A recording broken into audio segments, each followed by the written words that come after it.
충격적인 뉴스입니다. 미국에서 상수도가 설치된 이래로 단 한 번도 발생하지 않았던 일이라고 전해지죠. Colorado versus other states in the West. I mean, Kevin has a point on that, right? In terms of tourism, people going. Well, I mean, hey, look, if you're a group of guys and you're going to go skiing and you have a choice between Utah and Colorado, well, maybe you're going to choose Colorado for Not if you're a parent. You're not going to choose. It is still funding the operation of states across this country. 출장을 꺼려하던 이들이 한국의 상황에 말문이 막히고 말았던 것인데요. 그렇다면 이들은 대체 한국에서 어떤 장면을 목격했던 것일까요? 영상 시작 전 좋아요와 부르 이웃을 위해 끝까지 시청 부탁드립니다. 안녕하세요.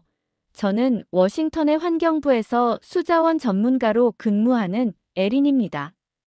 어느 날 사무실에서 믿기 힘든 이야기를 들었습니다.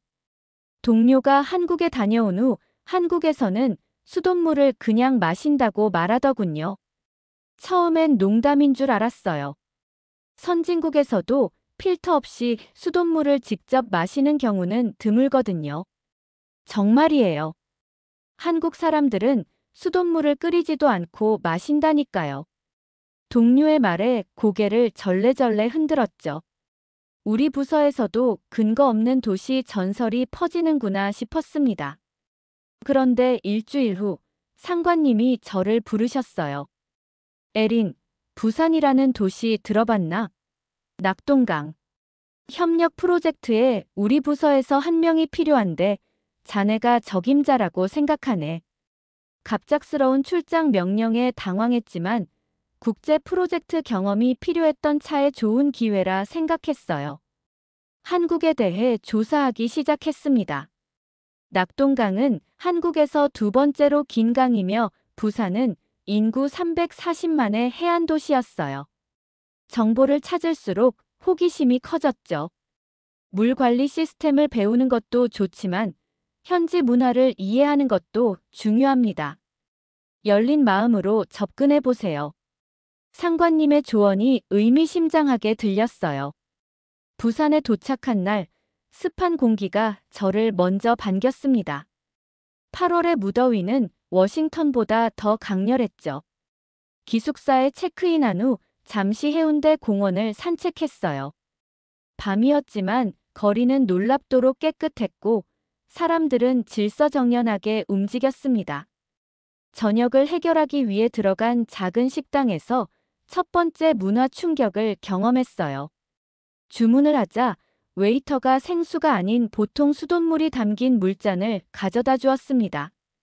순간 당황했지만 주변을 보니 모든 테이블에 같은 물잔이 놓여 있었어요. 사람들은 자연스럽게 그 물을 마시고 있었죠. 이건 수돗물인가요? 웨이터에게 물었습니다. 웨이터는 당연하다는 듯 고개를 끄덕였어요. 네, 우리 물은 깨끗해서 그냥 마셔도 됩니다. 의심스러운 마음에 잔을 들어 향을 맡아봤어요. 염소 냄새가 거의 없었습니다. 조심스럽게 한 모금 마셨는데 놀랍게도 맛이 괜찮았어요. 그래도 첫날이라 경계심을 늦추지 않았죠. 기숙사로 돌아와 샤워를 하며 또 한 번 놀랐습니다.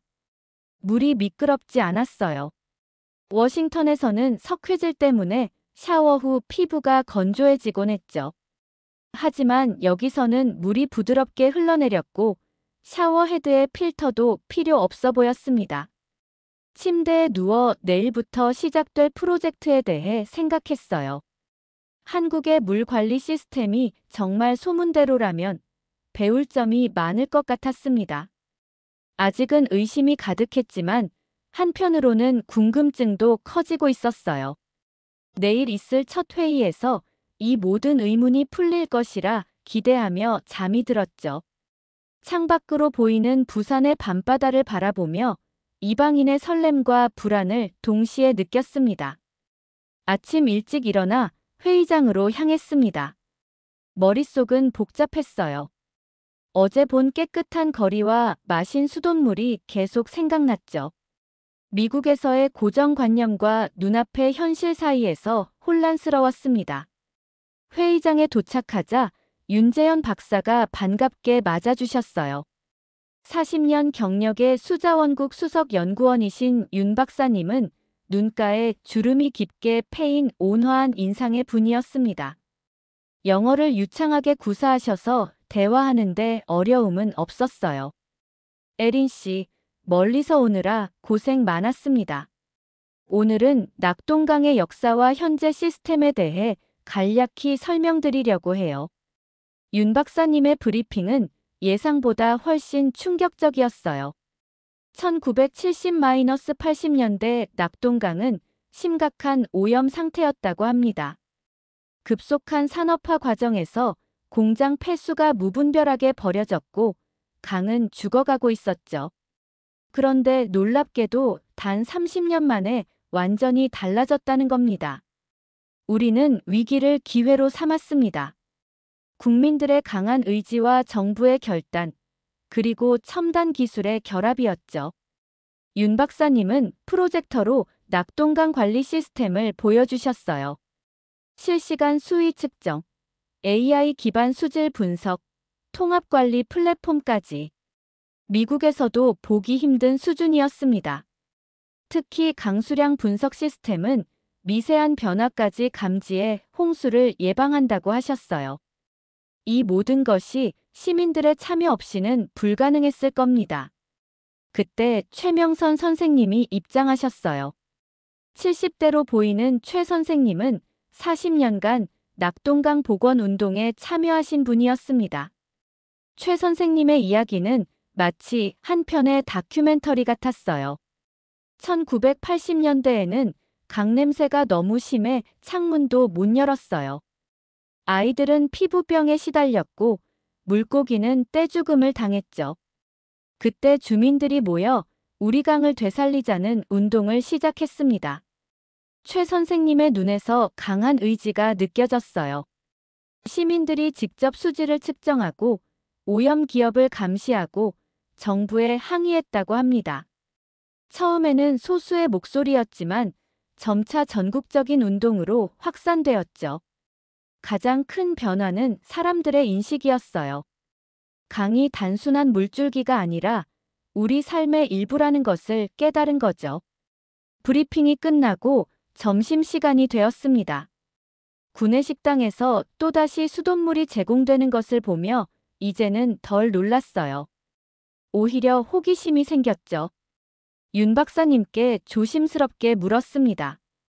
한국에서는 정말 모든 사람이 수돗물을 그냥 마시나요? 윤 박사님은 미소를 지으셨어요. 대부분 그렇습니다. 우리 수돗물은 세계보건기구 기준의 2배 이상 엄격한 기준으로 관리돼요. 처음부터 그랬던 것은 아니지만 이제는 시민들의 신뢰를 얻었습니다.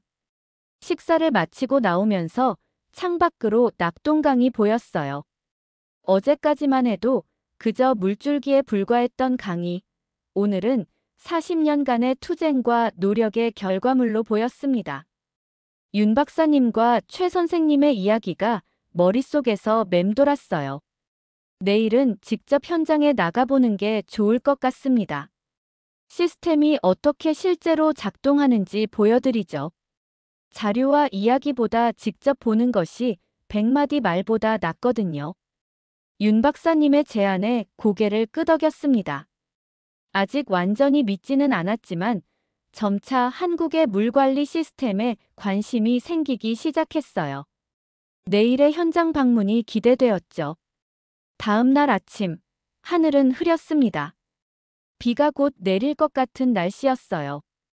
윤 박사님은 현장에서 직접 보는 것이 100마디 말보다 낫다며 저를 낙동강 현장 조사에 데려가셨죠. 차를 타고 가는 동안 창밖의 풍경이 점점 도시에서 강변으로 바뀌었습니다. 첫 번째 방문지는 수위 측정소였어요. 외관상으로는 평범한 건물이었지만 내부에는 최첨단 장비들이 가득했습니다. 기술자 한 분이 실시간으로 데이터를 모니터링하고 있었어요. 이곳에서는 낙동강의 수위를 밀리미터 단위로 측정합니다. 데이터는 5분마다 중앙 시스템으로 전송되죠. 놀랍게도 이런 측정소가 강을 따라 수십 개 있다고 해요. 모든 데이터는 통합되어 정확한 수위 예측 모델을 만든다고 합니다. 정밀함의 수준이 감탄스러웠어요. 다음으로 방문한 곳은 조도교였습니다. 비가 내리기 시작했지만 윤 박사님은 우산을 쓰고 다리 구조를 설명해 주셨어요. 이 다리는 특별한 설계를 가지고 있어요. 홍수가 나면 일부러 물에 잠기도록 설계되었습니다. 처음에는 이해가 안 됐어요. 다리가 물에 잠기면 위험하지 않을까요? 윤 박사님의 설명을 들으니 그 이유가 분명해졌습니다. 다리가 물을 일부 흡수함으로써 하류 지역의 홍수 위험을 줄이는 것이었어요. 자연과 공존하는 방식의 설계였죠. 우리는 자연을 통제하려 하지 않습니다. 자연의 흐름을 이해하고 그에 맞춰 살아가는 법을 배웠어요. 비는 점점 더 세차게 내렸지만 강물은 여전히 맑았어요. 이상했습니다. 미국에서는 비가 오면 강물이 탁해지는 것이 일반적인데 말이죠. 윤 박사님께 그 이유를 물었습니다. 우리는 강 주변에 자연 여과 시스템을 구축했어요. 비가 오면 오염물질이 강으로 직접 유입되지 않고 이 시스템을 통해 정화됩니다. 점심을 먹고 실시간 수위 데이터 센터로 향했어요. 그곳에서는 AI 시스템이 낙동강 전체의 데이터를 분석하고 있었습니다. 화면에는 복잡한 그래프와 숫자들이 끊임없이 업데이트되고 있었어요. 이 시스템은 홍수나 가뭄을 최대 일주일 전에 예측할 수 있습니다. 정확도는 95% 이상이죠. 센터의 연구원이 스마트폰 앱을 보여주셨어요. 시민들이 이 앱을 통해 실시간 수질 정보를 확인할 수 있다고 합니다. 과거에는 지하수를 많이 마셨지만 지금은 수돗물의 안전성을 신뢰하게 되었다고 해요. 시민들의 참여가 가장 중요합니다. 누구나 수질에 의심이 가는 부분이 있으면 앱으로 신고할 수 있어요. 신고가 들어오면 즉시 조사팀이 파견되죠. 마지막으로 자동 수문 조절 시스템을 체험했습니다. 컴퓨터 시뮬레이션을 통해 긴급 상황에서의 방류 결정 과정을 볼 수 있었어요. 시뮬레이션에서는 도시 전체의 물 흐름이 3D로 표현되었고 다양한 시나리오에 따른 결과를 예측할 수 있었습니다. 하루 종일의 현장 조사를 마치고 숙소로 돌아오는 길, 창밖으로 비에 젖은 도시를 바라보았어요. 낙동강은 이제 단순한 강이 아니라 살아 숨쉬는 유기체처럼 느껴졌습니다. 그리고 한국의 수돗물에 대한 의심은 점차 경이로움으로 바뀌고 있었어요.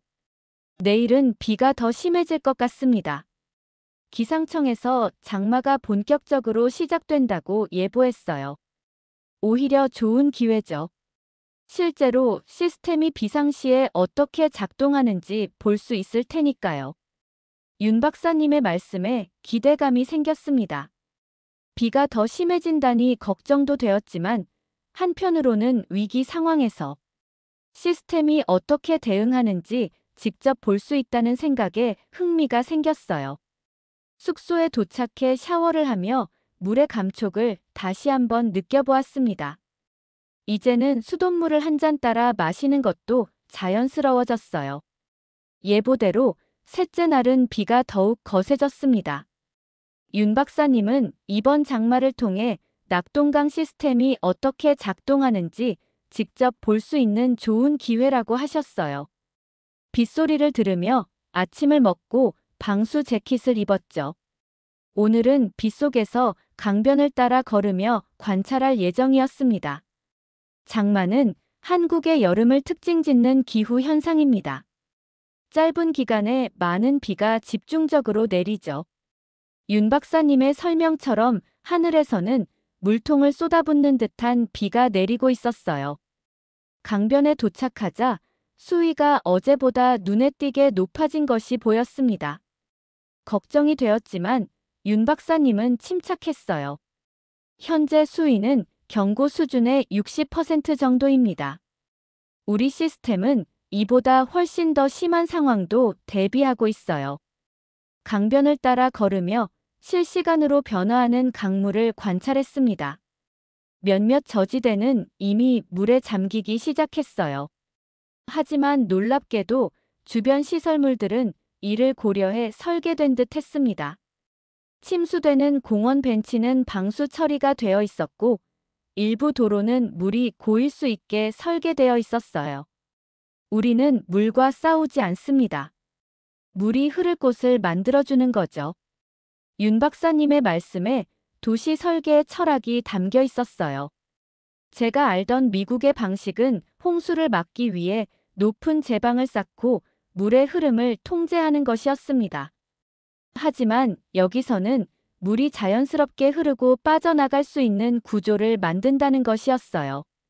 자연의 힘은 너무 강해서 완벽히 통제할 수 없습니다. 그래서 우리는 자연과 공존하는 법을 배웠어요. 비가 더 세차게 내리자 잠시 근처 카페로 피했습니다. 창밖으로 보이는 강물은 여전히 탁하지 않았어요. 이유가 궁금했죠. 낙동강 주변에는 자연 정화 시스템이 있습니다. 우선 빗물이 강으로 직접 들어가지 않고 역과 지대를 통과해요. 또한 강변에는 특수 식물들이 심어져 있어 오염물질을 걸러내죠. 카페에서 노트북을 열고 윤 박사님은 실시간 수질 모니터링 시스템을 보여주셨습니다. 화면에는 강을 따라 설치된 수십 개의 센서에서 오는 데이터가 표시되고 있었어요. pH, 탁도, 용존 산소량 등 다양한 지표들이 정상 범위 내에 있었습니다. 이 데이터는 시민들도 앱을 통해 볼 수 있어요. 투명성이 신뢰를 만듭니다. 스마트폰 앱을 직접 다운로드해 보았어요. 현재 위치 기반으로 가장 가까운 수질 측정소의 데이터가 나타났습니다. 놀랍게도 앱 사용자가 100만 명이 넘었어요. 일반 시민들이 이렇게 수질에 관심을 갖는다는 것이 신선한 충격이었죠. 비가 잠시 그치자 다시 밖으로 나갔습니다. 강변의 한 지점에서는 시민들이 직접 수질을 측정하고 있었어요. 윤 박사님의 설명으로는 시민과학자 프로그램의 일환이라고 합니다. 일반인들이 전문가와 함께 정기적으로 수질을 측정하고 데이터를 수집하는 것이었죠. 처음에는 정부나 기업을 신뢰하지 않았습니다. 그래서 시민들이 직접 참여할 수 있는 시스템을 만들었어요. 이제는 서로 협력하는 관계가 되었죠. 장마 속에서 하루를 보내며 도시와 강의 관계에 대해 깊이 생각하게 되었습니다. 미국에서는 자연재해가 발생하면 대응하는 방식이었다면 여기서는 자연의 흐름을 이해하고 그에 맞춰 도시를 설계하는 방식이었어요. 기상청 예보를 보니 내일은 비가 그칠 것 같네요. 오늘처럼 기술적인 측면을 넘어 내일은 강과 사람들의 관계를 보여드리고 싶습니다. 환경 다큐멘터리를 만드는 유세진 감독을 만나보는 건 어떨까요? 그녀는 10년간 낙동강의 변화를 카메라에 담아온 사람입니다. 윤 박사님의 제안에 고개를 끄덕였어요. 기술적인 측면 외에도 문화적, 정서적 측면을 이해하고 싶다는 생각이 들었습니다. 비에 젖은 옷을 갈아입으며 생각했어요. 이곳 사람들이 수돗물을 마시는 이유를 이제 조금은 이해할 수 있을 것 같았습니다. 그것은 단순히 물의 깨끗함이 아니라 시스템에 대한 깊은 신뢰였어요. 예보대로 넷째 날은 비가 그치고 맑은 하늘이 돌아왔습니다. 윤 박사님은 오늘 특별한 만남을 주선해 주셨어요. 다리 아래 작은 카페에서 환경 다큐멘터리 감독 유세진 씨를 만나기로 했죠. 윤 박사님의 말씀으로는 기술이 아니라 감성으로 강을 본 사람이라고 했습니다. 카페에 도착하자 창가에 앉아있는 젊은 여성이 손을 흔들었어요. 유세진 감독은 30대 중반으로 보이는 활기찬 인상의 여성이었습니다. 테이블 위에는 노트북과 카메라가 놓여 있었어요.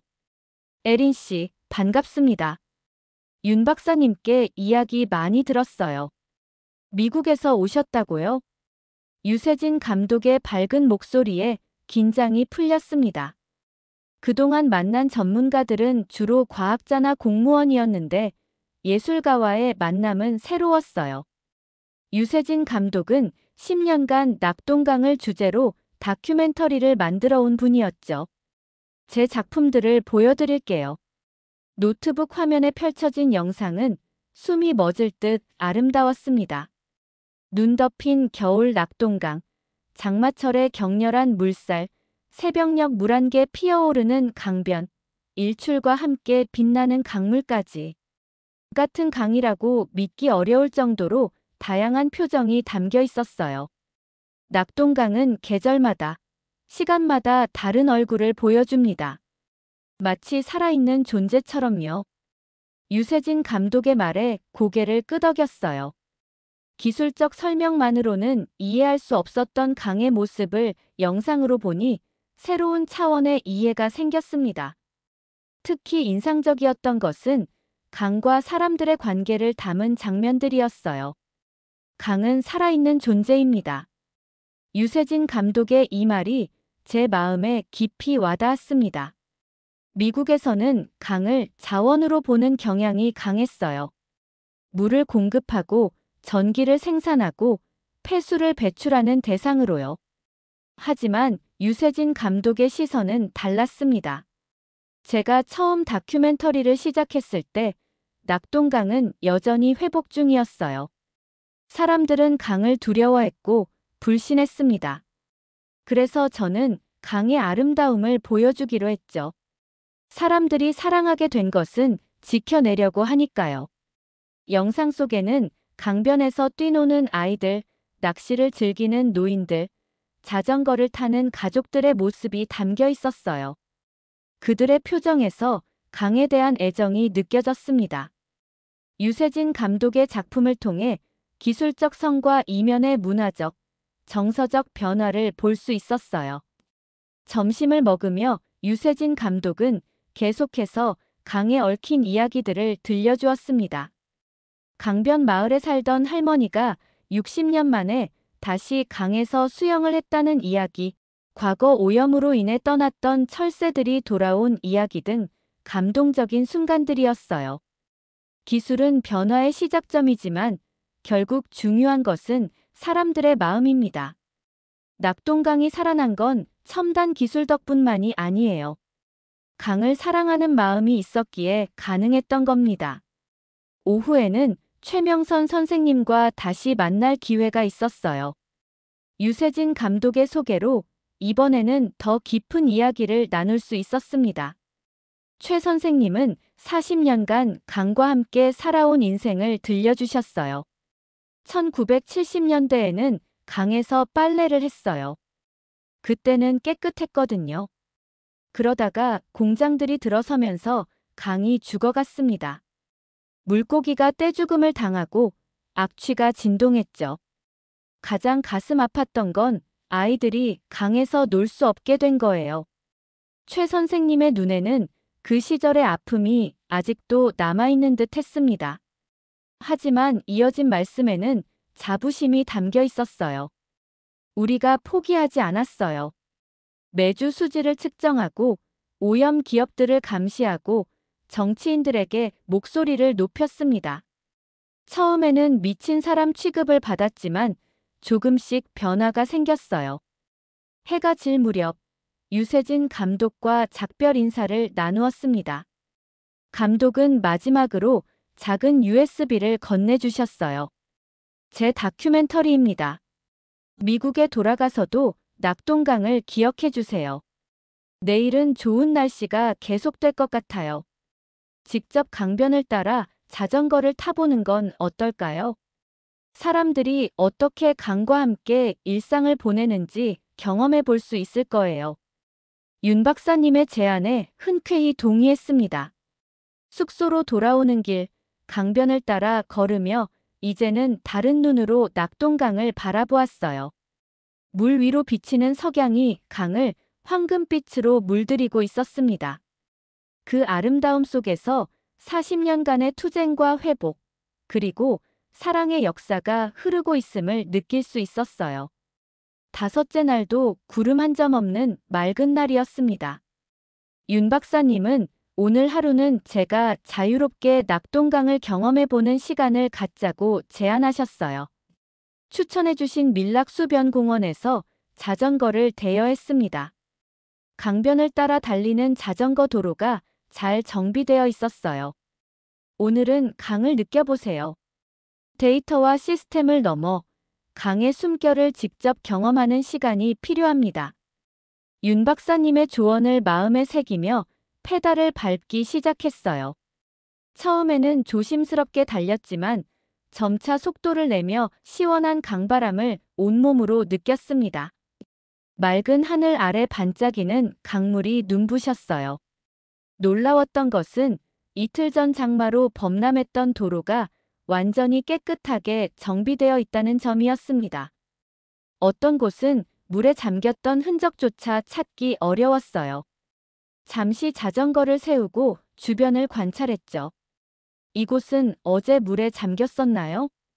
근처에서 운동 중이던 노인분께 여쭤보았습니다. 노인분은 웃으며 고개를 끄덕이셨어요. 그럼요. 이곳은 장마 때마다 물에 잠깁니다. 하지만 걱정할 건 없어요.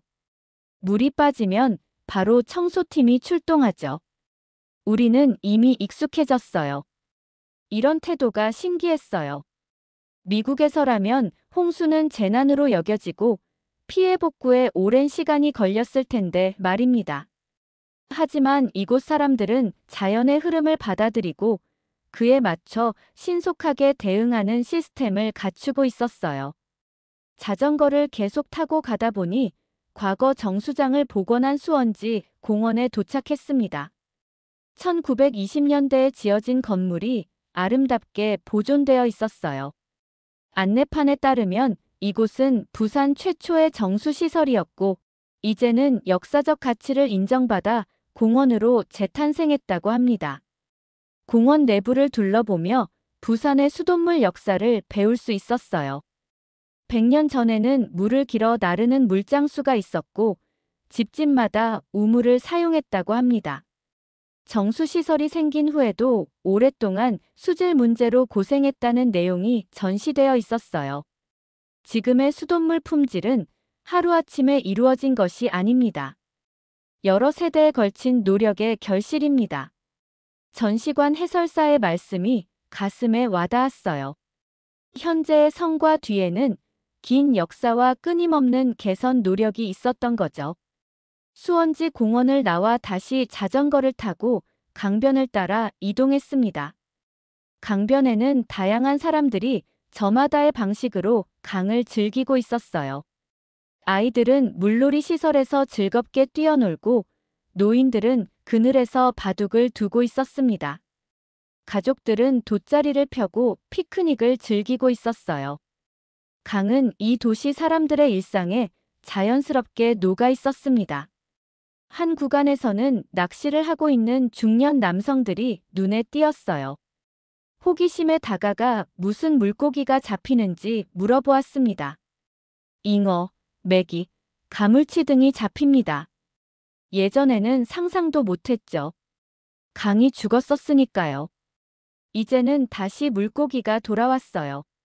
남성의 얼굴에서 자부심이 느껴졌습니다.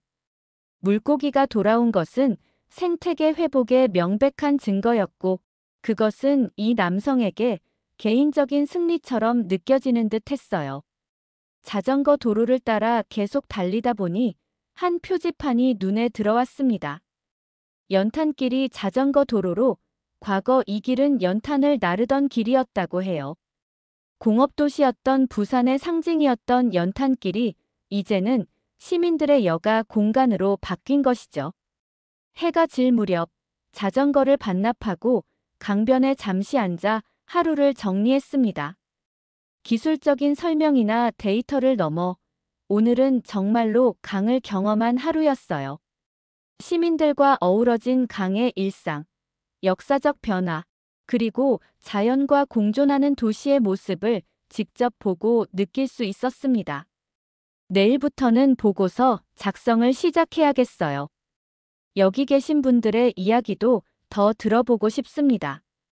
윤 박사님께 전화로 말씀드렸어요. 좋은 생각입니다. 내일은 낙동강과 함께 살아온 주민들을 만나볼 수 있도록 자리를 마련해 드릴게요. 숙소로 돌아가는 길에 작은 슈퍼마켓에 들러 물병을 샀어요.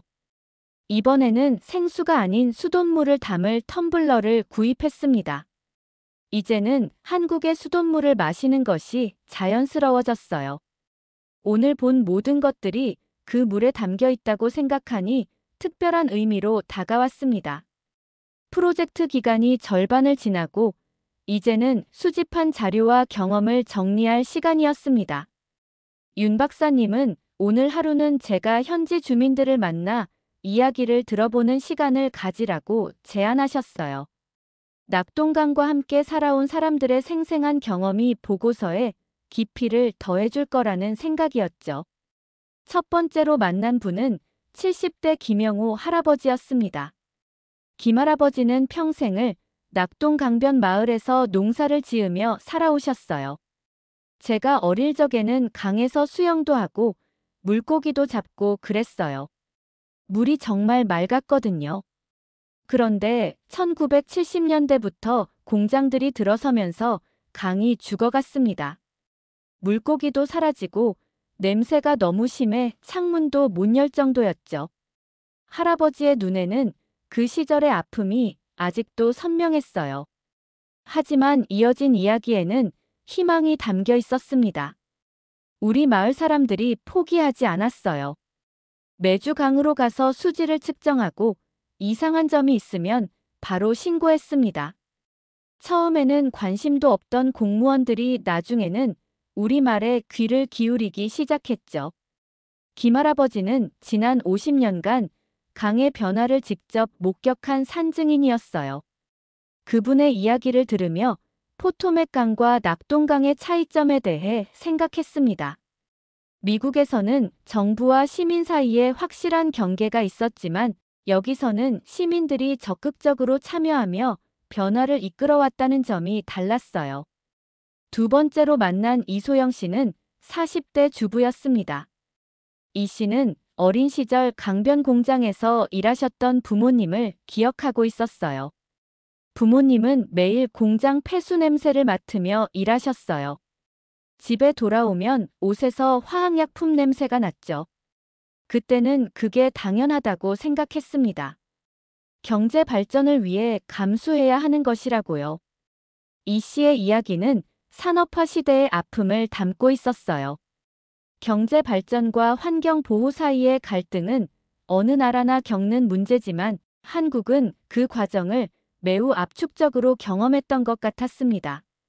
점심 후에는 낙동강 환경운동에 30년간 참여해온 박민수 활동가를 만났어요.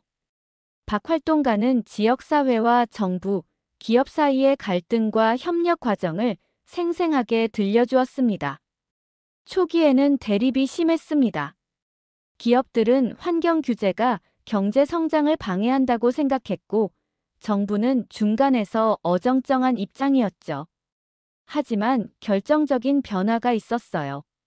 박 활동가에 따르면 1991년 낙동강 페놀 오염 사건이 전환점이 되었다고 합니다.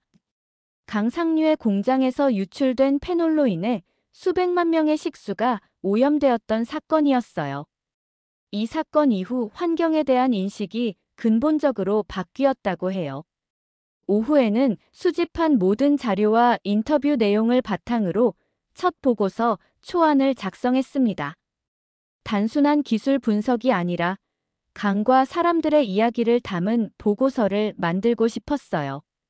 노트북 앞에 앉아 생각을 정리하는 과정에서 워싱턴의 포토맥 강과 낙동강의 차이점이 더욱 선명하게 다가왔습니다. 저녁에는 미국 본사와 화상 회의를 했어요. 동료들에게 지금까지의 발견을 공유했지만 반응은 생각보다 냉소적이었습니다. 레린, 좋은 이야기지만 현실적이지 않아. 그건 한국에서나 가능한 일이야. 우리 상황은 달라.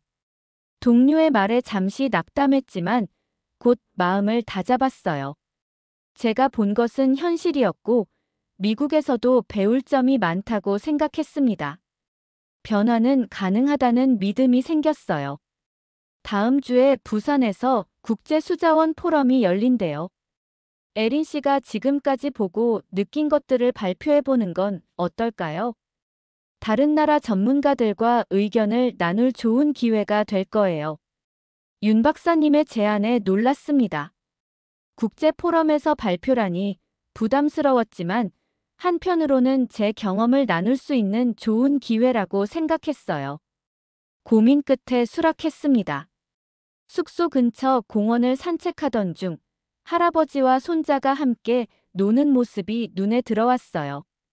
할아버지는 손자에게 물고기 이름을 가르쳐주고 있었습니다. 이 물고기는 예전에는 없었단다. 강이 깨끗해지면서 돌아온 거지. 그 모습을 보며 가슴이 뭉클해졌어요. 한 세대의 노력이 다음 세대에게 깨끗한 환경을 물려주는 과정을 목격하고 있었습니다. 강은 단순한 물줄기가 아니라 세대를 잇는 생명줄이었어요. 숙소로 돌아와 남은 일정을 계획했습니다. 이제 마지막 주가 시작되었고 국제 포럼 발표를 위한 최종 보고서를 준비해야 했어요. 창밖으로 보이는 도시의 불빛을 바라보며 내일의 일정을 생각했습니다. 아직 배울 것이 많았고 미국에 돌아가서 전할 이야기도 많았어요. 부산에서의 마지막 주가 시작되었습니다. 국제수자원 포럼이 3일 후로 다가왔고 발표를 위한 보고서를 마무리해야 했어요. 지금까지 보고 느낀 것들을 어떻게 담아낼지 고민했습니다. 단순한 기술 보고서로는 부족하다는 생각이 들었어요. 윤 박사님을 찾아가 장기 수질 데이터를 요청했습니다. 박사님은 흔쾌히 50년간의 수질 변화 그래프를 제공해 주셨어요. 데이터를 분석하면서 놀라운 사실을 발견했습니다. 낙동강의 수질은 1980년대를 기점으로 급격히 악화되었다가 1990년대 중반부터 꾸준히 개선되어 왔어요. 특히 2000년대 이후에는 개선 속도가 더욱 빨라졌습니다. 이렇게 빠른 회복이 가능했던 이유가 뭘까요? 윤 박사님은 미소를 지으며 시민 참여도 변화 추이 그래프를 보여주셨습니다. 시민 신고 건수, 자원봉사 참여율, 수질 모니터링 앱 다운로드 수 등의 지표였어요. 놀랍게도 이 그래프는 수질 개선 그래프와 거의 정확히 일치했습니다. 기술만으로는 부족했어요. 시민들의 참여가 변화의 핵심이었습니다. 이 사실은 제게 큰 깨달음을 주었어요. 미국에서는 주로 정부 주도의 하향식 해결책을 찾는 경향이 있었는데 여기서는 시민들이 적극적으로 참여하는 상향식 접근법이 효과적이었던 거죠. 다음 날 부산시 수자원 관리국을 방문해 정책 담당자들과 대화를 나눴습니다. 그들은 빠르게 결정하고 실행하는 한국적 시스템 구축 과정을 설명해 주었어요. 우리는 문제가 발생하면 즉시 대응합니다. 복잡한 관료주의적 절차보다 신속한 해결을 우선시해요. 그리고 실패해도 다시 시도합니다. 이러한 접근법은 미국의 신중하고 절차를 중시하는 방식과는 달랐어요. 위기 상황에서 빠르게 대응하는 능력이 낙동강 복원에 중요한 역할을 했다는 것을 알게 되었습니다. 국제포럼 전날 최종 보고서를 완성했어요. 단순 기술 분석이 아닌 사회 문화적 측면을 포함한 통합적인 보고서였습니다. 처음에는 주제를 한국의 수질 관리 시스템으로 생각했지만 이제는 신뢰의 물줄기 기술과 공동체의 조화로 바꿨어요. 보고서에는 기술적 성과뿐만 아니라 시민 참여, 교육, 문화적 변화, 정책적 결단력 등 다양한 측면을 담았습니다. 특히 강조한 것은 신뢰였어요. 기술적 신뢰, 제도적 신뢰, 그리고 무엇보다 사람들 간의 신뢰가 이 모든 변화를 가능하게 했다는 점을 강조했습니다. 포럼 당일 전 세계에서 온 전문가들 앞에서 제 경험과 깨달음을 나누는 시간이었어요. 발표를 시작하며 제 변화 이야기부터 공유했습니다. 처음 한국에 왔을 때 저는 수돗물을 마시는 것을 상상할 수 없었습니다. 그것은 단순한 의심이 아니라 제가 자라온 환경과 교육의 결과였어요. 하지만 이제 저는 매일 수돗물을 마십니다. 그리고 그 안에 담긴 의미를 이해합니다. 청중들의 눈빛에서 공감을 느낄 수 있었어요. 특히 미국에서 온 동료들이 관심 있게 경청하는 모습이 인상적이었습니다. 낙동강의 회복은 단순한 기술적 성공 사례가 아닙니다. 그것은 신뢰를 회복하고 공동체 의식을 되살린 사회적 혁신의 이야기입니다. 우리는 이것을 신뢰의 인프라라고 부를 수 있을 것 같아요. 발표를 마치고 많은 질문과 토론이 이어졌습니다. 다른 나라의 전문가들도 비슷한 고민을 하고 있다는 것을 알게 되었어요. 물은 단순한 자원이 아니라 사회적, 문화적 의미를 지닌 존재라는 점에 모두가 공감했습니다. 윤 박사님은 발표가 끝난 후 제게 작은 유리병을 건네주셨어요. 그 안에는 맑은 물이 담겨 있었습니다. 이것은 40년 전 제가 처음 낙동강 연구를 시작했을 때 채취한 물입니다. 당시에는 검은색에 가까웠지만 이제는 보시다시피 맑아졌어요. 미국에 가져가서 변화의 가능성을 보여주세요. 그 말씀에 눈시울이 뜨거워졌습니다. 작은 유리병에 담긴 것은 단순한 물이 아니라 한 세대의 노력과 헌신, 그리고 희망이었어요. 부산을 떠나는 날, 공항으로 가는 길에 마지막으로 낙동강을 바라보았습니다. 2주 전에는 그저 외국의 강이었던 것이 이제는 특별한 의미를 지닌 존재가 되었어요. 강물에 비친 아침 햇살이 반짝였습니다. 워싱턴에 도착해 첫 번째로 한 일은 부서 회의에서 제 경험을 나누는 것이었어요. 처음에는 회의적인 반응도 있었지만 윤 박사님이 주신 유리병의 물을 보여주며 설명을 이어갔습니다. 이것은 변화의 증거입니다. 우리도 할 수 있습니다. 한국 방문 영상과 사진, 그리고 낙동강 복원 사례를 구체적으로 보여주자. 동료들의 태도가 점차 바뀌기 시작했어요. 특히 시민 참여 모델과 실시간 모니터링 시스템은 많은 관심을 끌었습니다. 이런 접근법을 포토맥강에 적용해 볼 수 있을 것 같아. 시민과 정부가 함께하는 모델, 우리도 시도해 봐야 해. 점차 긍정적인 의견들이 나오기 시작했어요. 몇 주 후, 드디어 새로운 프로젝트가 승인되었습니다. 포토맥강 복원을 위한 시민 참여 플랫폼 개발이었죠. 첫 회의에서 제가 강조한 것은 신뢰였습니다. 기술은 도구일 뿐입니다. 진정한 변화는 신뢰에서 시작됩니다. 제 책상 위에는 윤 박사님이 주신 유리병이 놓여 있어요. 그것은 단순한 기념품이 아니라 환경 문제에 대한 다른 접근법과 문화관, 상호학습의 가능성을 상기시켜주는 소중한 상징입니다. 한국에서의 경험은 이제 제 일의 방향과 삶의 가치관을 바꾸어 놓았어요. 그리고 그 변화는 한 잔의 물에서 시작되었습니다. 사연자분께 전하고 싶은 말씀이 있으시면 댓글로 남겨주시면 전달해 드리겠습니다. 그러면 더욱 감동적인 다음 사연으로 넘어가겠습니다. 한 번만 먹어봐. 정말로 이렇게 먹어야 맛있어. 광장시장에서 독일 여성이 얼굴을 찡그리고 있고 식당 주인으로 보이는 아주머니는 아랑곳상코 음식을 강요하는 것처럼 보이는데요. 외국인은 울먹거릴 정도로 표정이 좋지 않고 아주머니는 괜찮다는 말만 연신 반복합니다. 도대체 뭘 어떻게 먹으라는 걸까요? 안녕하세요. 독일의 평범한 직장인 페리스라고 합니다. 독일은 맛없는 요리로 유명한데요. 쓰레기를 먹는다 라는 우스갯소리가 유행할 정도입니다. 저도 독일인이지만 이 말에 공감하는 바인데요. 그 정도로 독일에는 먹을 것이 없어요. 오죽하면 독일에 놀러 가면 제일 맛있는 음식은 맥도날드라고 소개하는 사람도 있어요.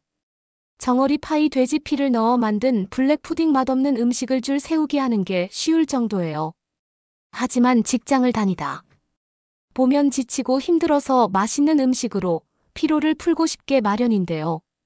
쌀쌀한 어느 날 저녁 소파에 웅크리고 앉아 있다가 우연히 한국 길거리 음식이라는 제목의 동영상을 보게 되었습니다.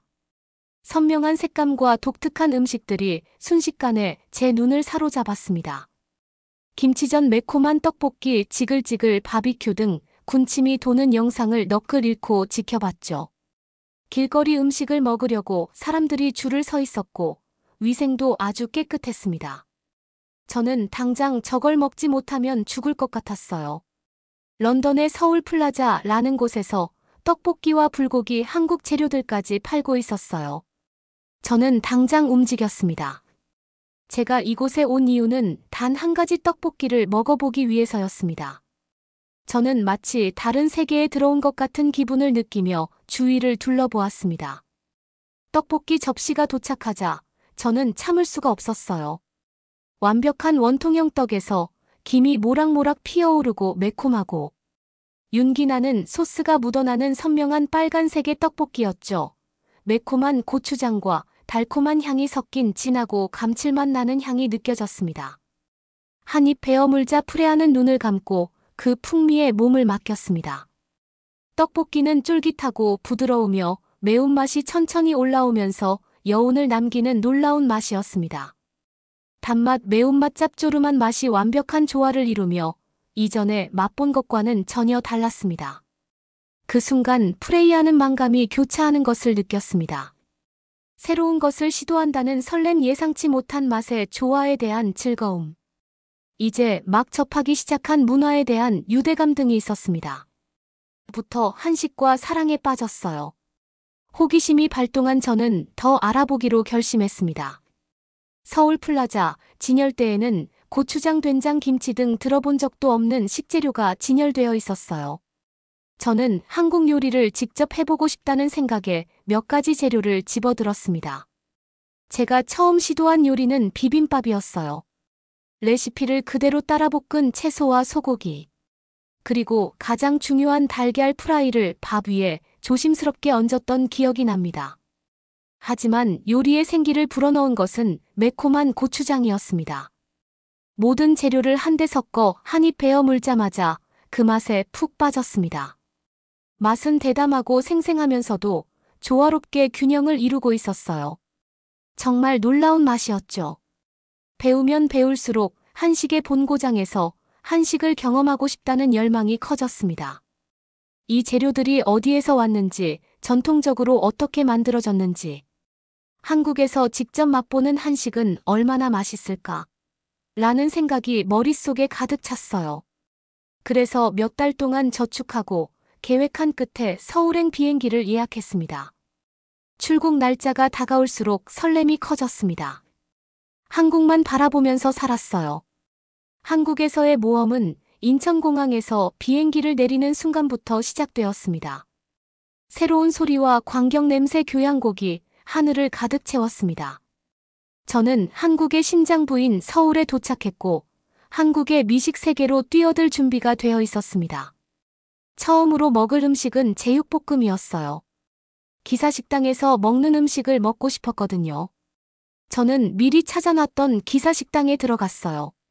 제육볶음 한 접시가 앞에 놓이자 향기만으로도 군침이 돌기 시작했습니다. 얇게 썬 돼지고기를 매콤한 소스와 함께 볶은 후 양파와 당근을 듬뿍 얹은 제육볶음은 정말 군침이 절로 돌았어요. 한 입 베어 물자마자 역시 한국에 오길 잘했다고 생각했어요. 돼지고기는 부드러웠고 소스의 진하고 매콤한 풍미를 완벽하게 흡수했습니다. 고추장의 매운맛은 양파의 단맛, 마늘과 참기름의 고소한 향과 아름다운 균형을 이뤘습니다. 완벽한 맛이었어요. 남길 것이 하나도 없었어요. 음식에서 불맛이 났어요. 이 정도 퀄리티의 음식이 10,000원밖에 안 한다는 사실에 감동받았습니다. 식당에 계시던 아저씨들은 제가 한 입 먹고 행복해하는 걸 보시더니 웃음을 터뜨리셨어요. 다음 음식은 비빔밥이었어요. 독일에서 먹었던 것과 비교하고 싶었거든요. 밥 위에 알록달록한 채소와 소고기를 얹고 익힌 달걀을 얹은 비빔밥이 담겨 나왔습니다. 고추장 한 덩어리와 함께 모든 것을 섞어 비볐어요. 제가 만든 것과는 확실히 달랐어요.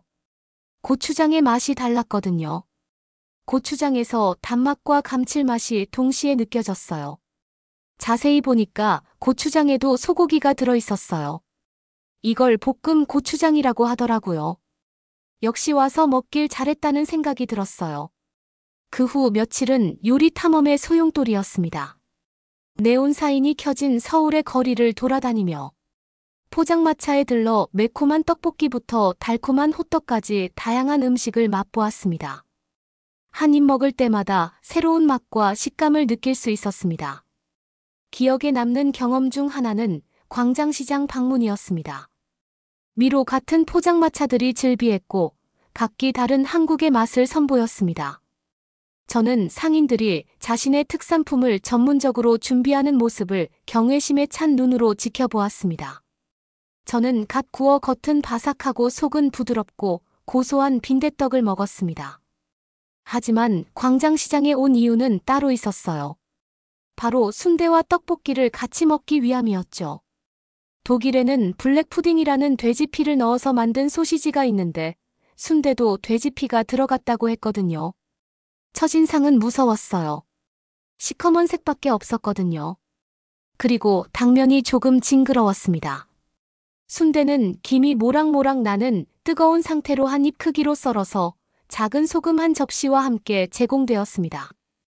하지만 독일 음식보다 맛없는 건 한국에 없으니까 심호흡을 하고 젓가락으로 한 조각을 집어 소금에 살짝 찍어 첫 입에 넣었습니다. 그 맛은 경험했던 것과는 달랐습니다. 순대는 진하고 고소한 섬세한 풍미가 있었습니다. 식감은 부드러웠고 소금이 그 맛의 깊이를 더해주었습니다.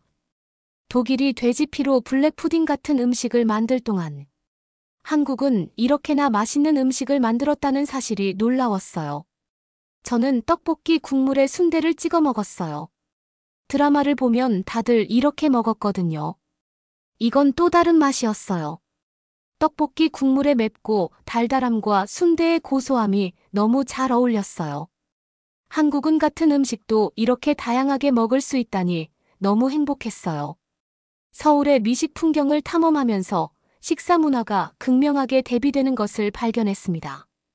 한국에서는 식사가 단순히 먹는 것에 그치지 않고 나눔과 커뮤니티를 위한 것이었습니다. 친구나 가족끼리 음식을 나눠 먹으며 웃고 떠드는 모습을 흔히 볼 수 있었습니다. 또한 한 식당의 투명성에 감탄했습니다. 많은 식당이 오픈 키친을 운영해 식사하는 사람들이 음식이 만들어지는 과정을 볼 수 있었습니다. 이러한 개방성은 요리라는 예술에 대한 신뢰와 감사를 키워주었습니다. 길거리 음식도 먹었어요. 매콤한 떡볶이부터 흑설탕과 견과류가 들어간 달콤하고 끈적끈적한 호떡까지 그 종류가 엄청나게 많았어요. 매콤달콤한 닭튀김부터 달콤한 팥소를 넣은 생선 모양의 빵까지 다 먹어봤어요. 요리는 맛의 폭발이었고 각자의 특산품에 자신만의 개성을 불어넣는 방식에 놀랐어요. 또 다른 하이라이트는 한국의 김밥을 발견한 것이었습니다. 야채와 달걀 때로는 고기나 생선으로 채워진 김밥은 번화한 거리를 돌아다니며 먹기에 완벽한 간식이었습니다. 현지 요리를 직접 해보지 않고는 미식 여행이라고 할 수 없죠. 그래서 저는 쿠킹 클래스를 신청했고 현지인에게 직접 배워보고 싶었습니다. 독일에서 워낙 많은 한식당에 다녔고 그때마다 김치를 직접 만들어 보고 싶었는데 자신이 없었거든요. 신선하고 아삭한 배추와 다양한 양념이 한 그릇씩 주어졌습니다. 전문가의 지도 아래 재료를 섞고 문지르고 발효 과정과 김치의 이점에 대해 배웠습니다. 김치를 담그는 체험을 하면서 한국의 문화와 역사에 깊은 유대감을 느낄 수 있었습니다. 쉬웠다고 하면 거짓말이에요. 김치에 이렇게나 많은 재료가 들어가는지 몰랐어요. 대야에 고춧가루부터 멸치 액젓 온갖 무파까지 배추를 절이고 속을 섞고 그걸 다시 넣었어요. 김치가 이렇게 어려운 음식인 줄 몰랐어요. 다음으로는 수육 만드는 법을 알려주겠다고 하시면서 돼지고기를 거의 통째로 끓는 물에 넣었어요. 저는 경악했습니다. 독일에서는 고기를 굽거나 오븐에 넣는 경우는 있어도 끓는 물에 직접 넣는 경우는 없거든요. 하지만 아무 말하지 않고 있었어요. 시간이 지나고 나서 고기를 꺼내보니 고기가 아주 먹음직스러운 모습으로 나왔어요. 요리가 끝나고 다 같이 둘러앉아 수고의 결실을 즐겼습니다. 직접 만든 김치와 수육의 조화가 엄청났어요. 특히 수육은 제가 먹어본 고기 중에 제일 부드러웠어요. 김치랑 같이 먹으면 그렇게 맛있을 수가 없었어요. 이 경험을 통해 한식은 여러 세대에 걸쳐 전해 내려오는 전통이자 다른 사람들과 소통하고 공유하는 방법이라는 것을 깨달았습니다. 저는 새로운 요리 기술뿐만 아니라 한식의 마음과 영혼에 대해 더 깊은 감사를 느끼며 수업을 떠났습니다. 스위스 사람들은 스위스가 제일 가는 미식의 나라라고 생각해요. 하지만 이건 한국에 오지 않은 스위스 사람만 알 수 있는 말이라고 생각합니다. 한국에 와서 이 모든 음식을 먹어보면 한국을 떠날 수가 없을 거예요. 계속 새로운 음식이 등장하거든요. 한국에서 음식은 사람들을 하나로 모아요. 시장에서 낯선 사람들과 식사를 나누든 길거리 노점상에서 공동 식탁에 앉든 현지인들과 함께 요리를 하든 음식은 항상 연결과 이해의 수단이었습니다. 심지어는 마트에만 가도 음식을 작게 잘라주시는 분이 있어요. 또한 한식의 다양성과 복잡성에 대한 새로운 시각을 갖게 되었습니다. 단순히 매운 음식, 발효 음식, 바비큐 요리만 있는 것이 아니었습니다. 짐을 싸면서 저는 이번 여행이 한식과의 인연의 시작에 불과하다는 것을 깨달았습니다. 재료와 레시피 그리고 한식을 계속 탐구하고 나누고 싶은 열망으로 가득 찬 여행 가방을 들고 집으로 돌아왔죠. 독일으로 돌아와서는 친구들과 가족들을 위한 한식 디너 파티를 열어 제가 경험한 한식의 맛과 이야기를 나누기 시작했습니다. 한식이 정신을 살리고 한식이 제게 가져다준 기쁨을 전파하는 것이 저희 방식이었습니다. 그리고 다음 한국 여행을 계획하기 시작했습니다. 부산의 해산물 경주에 궁중요리 보성의 차밭 등 탐험할 곳이 너무나도 많았죠. 방문할 때마다 이 매혹적인 요리 풍경에 더 많은 층위가 드러날 것이라는 것을 알았습니다. 결론적으로 제 한국 여행은 단순한 미식 모험 그 이상이었습니다. 그것은 발견과 연결 그리고 성장의 여정이었습니다. 한식은 제 마음을 사로잡았고 한식은 언제나 제 삶의 일부가 될 것이라는 것을 알았습니다. 그럼 다음 사연으로 넘어가 보겠습니다. 한 한국인 여성이 기차역에서 스위스인 무리를 보고 소리를 지르고 있습니다. 스위스인들도 같이 소리치는데요. 잘못은 그쪽이 하고 왜 저희한테 소리를 지르시는 거예요? 한국은 외국인을 상대로 도대체 어떤 사기를 치려고 하는 거예요? 저희 소방관이에요. 호락호락하지 않으니까 그만하세요. 심지어 일행 중에 한 명은 스마트폰을 들어서 심각한 표정으로 촬영까지 하는데요. 그들은 주변을 아주 경계하고 있습니다. 도대체 무슨 일이 있는 걸까요?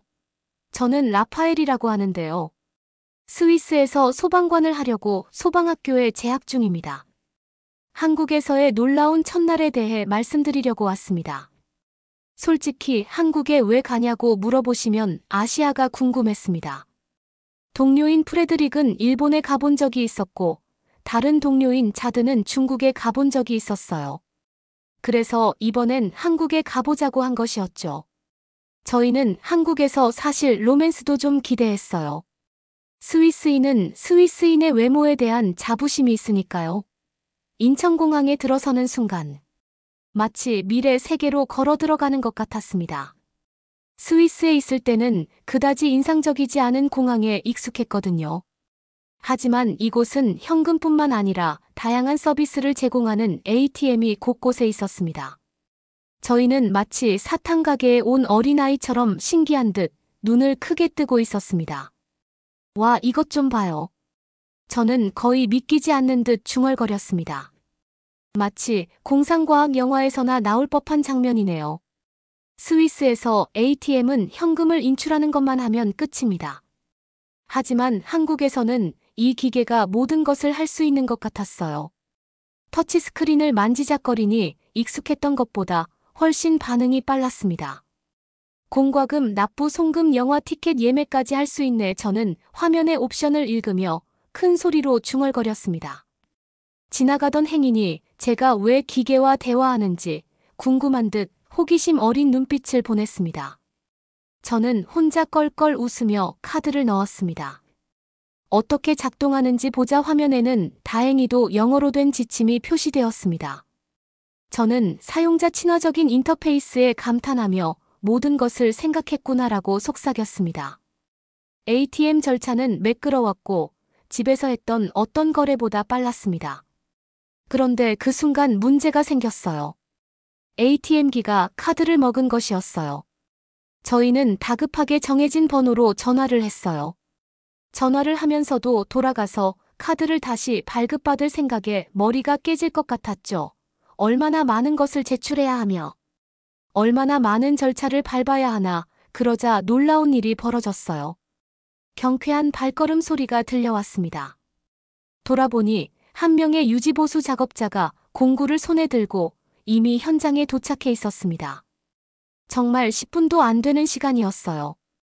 저는 사람이 ATM기에 숨어 있던 게 아닌가라는 의심이 들 정도였어요. 저는 빠른 대응 속도에 놀라며 중얼거렸습니다. 스위스에서는 고장난 ATM을 수리하는데 며칠은 기본이거든요. 고장난 걸 고치려고 사람을 기다리느니 카드를 포기하고 다른 ATM기를 찾는 게 빠를 거예요. 당황한 제 표정을 알아차린 직원은 정중하게 고개를 끄덕이며 일을 시작했습니다. 저는 흥미롭게 지켜보았습니다. 얼마나 효율적인가라고 생각했습니다. 순식간에 ATM 화면이 다시 깜빡이고 서비스 중단 표시가 언제 그랬냐는 듯이 사라졌습니다. 직원은 제 카드를 찾아주었어요. 심지어 더 대박인 것은 ATM기에서 돈을 인출하고 나온 뒤에 사람들의 반응이었어요. 돈을 훔치지도 않고 경계하는 태도도 없이 사람들 앞에서 돈을 세고 태연하게 가방에 넣더니 다들 움직였어요. 이렇게 가방에 무관심한 사람들은 처음 봤어요. 아마 스위스였으면 ATM기에서 돈을 뽑는 순간부터 한 무리의 조직이 이 사람들을 바라보고 있었을 거예요. 그리고 한 명이 일부러 부딪히면서 소리를 지르고 눈을 속이고 뻔하죠. 팀 리더인 프레데릭이 가장 먼저 우리의 침묵을 깨뜨렸어요. 집과는 전혀 다른 곳이네요. 그가 말하자 우리 모두 고개를 끄덕였습니다. 공항은 거대하고 매우 깨끗했으며 매우 안전하다고 느꼈기 때문에 우리가 익숙했던 것과는 완전히 대조적이었습니다. 그리고 외모에 자신 있었던 스위스 세 남자의 자신감은 완전히 떨어졌어요. 한국 사람들은 일본 사람들이랑 다르게 키가 아주 컸어요. 게다가 중국 사람들과는 다르게 발육이 훨씬 더 잘 되어 있었죠. 저는 그리고 이 사람들이 왜 이렇게 세련되게 꾸미고 있는지가 신기했어요. 옷을 잘 입는 사람들이 너무 많고 피부가 엄청나게 좋았어요. 저희는 로맨스는 포기해야겠다고 셋이서 웃음을 지었어요. 이제 기차에 대해 말씀드리겠습니다. 움직이는 호텔에 앉아 있다고 상상해 보세요. 바로 그런 느낌입니다. 넓은 좌석, 무료 와이파이, 그리고 모든 곳에 전원 콘센트가 있습니다. 스위스에서 이 정도 속도의 기차를 타려면 일반 기차의 2배에 달하는 비용을 내야 하거든요. 와이파이는 안 돼요. 아니면 와이파이라는 이름을 달고 쓰레기 같은 속도를 자랑하는 유료 인터넷망을 사용하면 돼요. 여기서는 휴대전화를 충전하거나 노트북으로 작업하거나 아무 걱정 없이 휴식을 취할 수 있었습니다. 그래도 가장 좋은 점은 바로 신뢰감이었어요. 사람들은 죄다 자기의 짐에 잠금 장치를 하나도 하지 않고 있었어요. 스위스에서는 상상도 할 수 없는 일이죠. 스위스에서 잠금 장치를 안 한 캐리어는 자선단체라고 불릴 수 있을 정도예요. 무료 나눔이죠. 다 가져가라고 하는 거예요. 하지만 한국에서는 아무도 도난을 걱정하지 않았어요. 완전히 새로운 세상이었습니다. 며칠 뒤에 저를 놀라게 한 사건이 있었어요.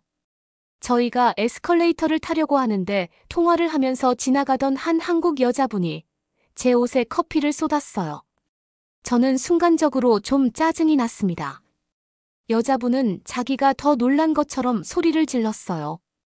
저는 깜짝 놀랐습니다. 하지만 어디서든 있을 수 있는 일이니까. 그냥 그분을 보내려고 했어요.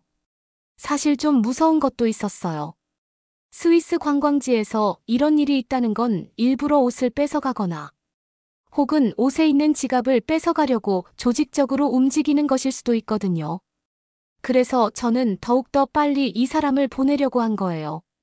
그런데 그분은 너무 죄송해하면서 코인 세탁방이 근처에 있으니까 이용하는 게 어떻겠냐고 하셨죠. 저는 빨래를 할 것들이 많았기 때문에 감사해하면서 코인 빨래방으로 향했어요. 그런데 여기도 대박이었어요. 한국에서는 세탁기조차도 첨단 기술이더라고요.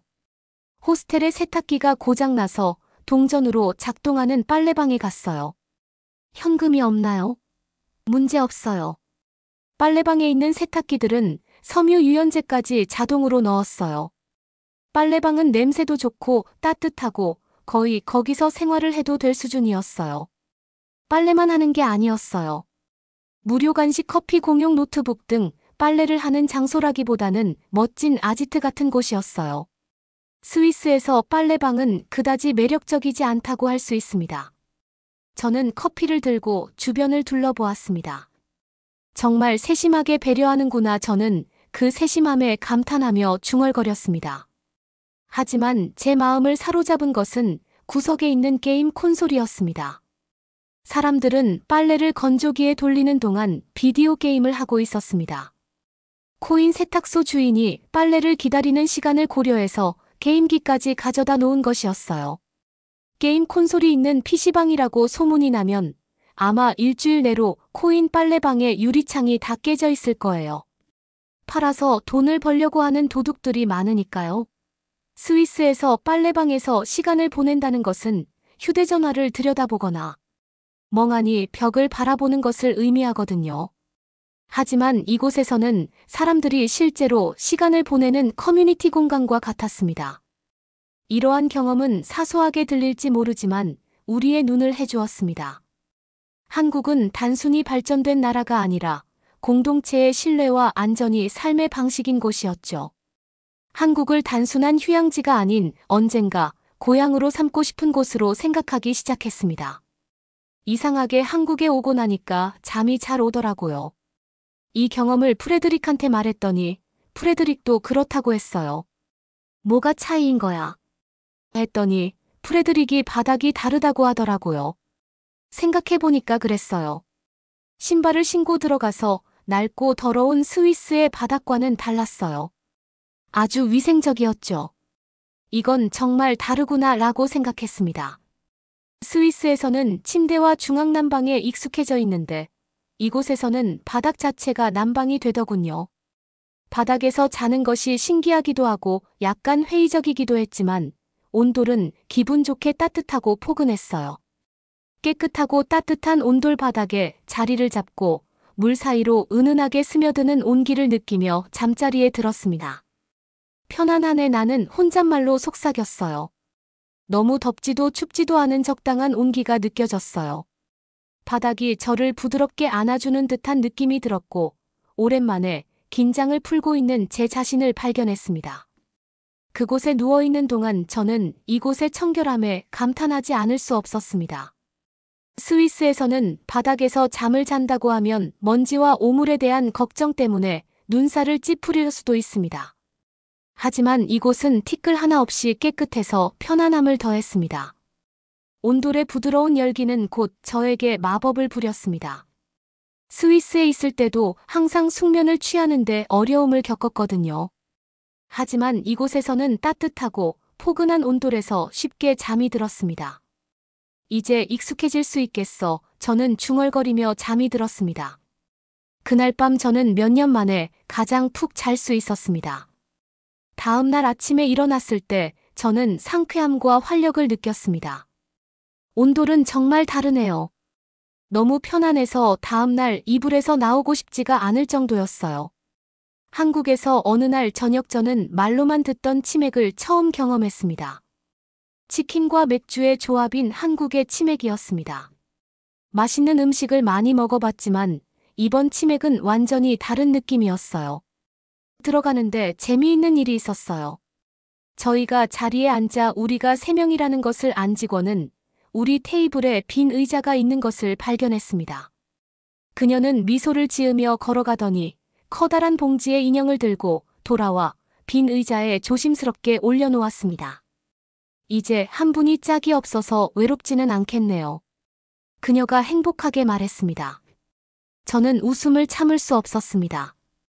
여기서는 장난감으로 채워서 마치 새 친구가 들어온 것처럼 느껴졌습니다. 한국에만 있는 문화인가 봐요. 저는 재미있다며 고개를 절레절레 흔들며 웃었습니다.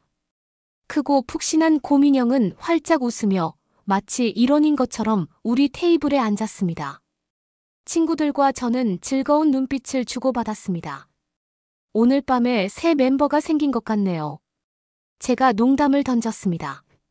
새 친구를 위해 건배라고 말하며 장난감을 향해 잔을 들어 올리자 우리 모두 웃음이 터져 나왔습니다. 북적이는 식당에 앉아 황금빛으로 바삭하게 튀긴 치킨, 한 접시가 시원한 맥주 한 잔과 함께 우리 테이블에 도착하는 것을 지켜보았습니다. 스위스에서 먹어본 정교한 요리와 비교하며 소박하지만 매력적으로 보인다고 생각했습니다. 한 입 베어 물자마자 정말 맛있어요. 라고 소리내어 감탄사를 연발할 수밖에 없었습니다. 고기는 겉은 바삭하고 속은 부드럽고 육즙이 풍부했으며 미각에 춤을 추는 듯한 풍미가 느껴졌어요. 스위스에서 먹었던 세련되고 소스가 많이 들어간 치킨 요리와는 전혀 다른 맛이었어요. 맥주를 한 모금 마시면서 맥주가 치킨의 매콤하고 달콤한 맛과 얼마나 잘 어울리는지 깨달았습니다. 평범한 맥주인 걸 아는데도 치킨이랑 먹으니까 너무 맛있었어요. 왜 이렇게 맛있는 거야? 라고 하면서 저희는 치킨을 추가로 주문하고 말았어요. 스위스 사람들은 와인과 치즈를 곁들여 먹지만 이 치맥은 차원이 다르다라고 생각하며 조화로운 맛의 조화를 즐겼습니다. 내 인생에서 먹은 최고의 술 조합이야. 진짜로 저희는 너무 만족스러웠어요. 저는 국립중앙박물관도 좋았어요. 박물관에 들어서자마자 그 거대한 규모에 압도당했습니다. 대단하다. 저는 혼잣말로 속삭였습니다. 건축물은 현대적이면서도 한국 전통의 우아함이 느껴졌습니다. 넓고 통풍이 잘 되며 평온함이 가득했습니다. 복도를 돌아다니다 한국 전통 문화의 유물과 예술품을 발견했습니다. 각각의 전시물은 제가 본 적 없는 새로운 세계를 보여주는 창문이었습니다. 정교한 도자기, 우아한 한복, 섬세한 서예는 유럽에서는 볼 수 없는 것이었습니다. 정말 아름답다라는 말을 몇 번이고 되뇌었습니다. 저는 돈이 아주 많은 사람이 소장할 법하다고 생각했어요. 보고만 있어도 뿌듯할 것 같았거든요. 특히 제 마음을 사로잡은 곳은 한국 전통 회화를 전시한 갤러리였습니다. 색채가 선명하면서도 조화롭고 한국의 과거에 대한 이야기가 담겨 있었습니다. 분명 사실적으로 그린 그림이 아닌데도 그림이 살아 움직이는 것처럼 생동감이 느껴졌어요. 심지어 먹과 한지만을 쓴 그림도 그랬습니다. 천이나 한지 같은 종이들도 스위스에서는 전혀 본 적이 없는 것들이라서 재미있었어요. 박물관에서 몇 시간을 보냈고 시간이 지날수록 한국 문화에 대한 감상은 더욱 깊어졌습니다. 소박함과 우아함, 심오한 아름다움이 어우러진 한국 문화는 저에게 새로운 경험이었습니다. 역사와 예술을 세심하게 보존하는 모습에서 유산에 대한 존경심을 느낄 수 있었습니다. 저는 스위스인으로서 유럽의 다양한 회화와 이집트의 많은 건축물들을 어렸을 때부터 보고 자랐는데요.